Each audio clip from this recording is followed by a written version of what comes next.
The essence of family. Family and relationships are central to our existence, providing us with love, support, and a sense of belonging.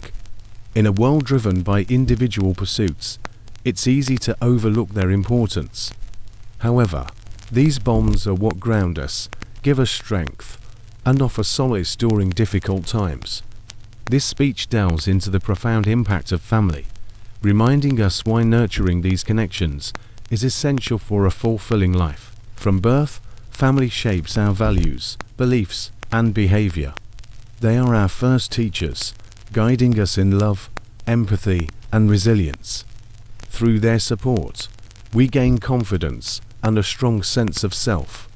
Family members inspire us, serve as role models, and provide the nurturing environment that allows us to grow into responsible, compassionate individuals capable of achieving our dreams. Family teaches us invaluable lessons: love, compassion, hard work, and responsibility.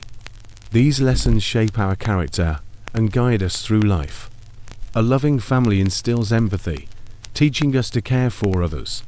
Through role models, we learn the importance of perseverance and accountability.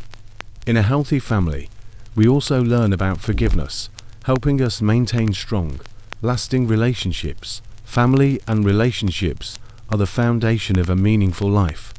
They offer love, support, and guidance through life's ups and downs. These bonds are not a burden, but a source of strength and joy. In a world focused on material success, we must remember the importance of family, taking time to nurture these connections. By cherishing our family, we create a life rich in love, meaning, and fulfillment.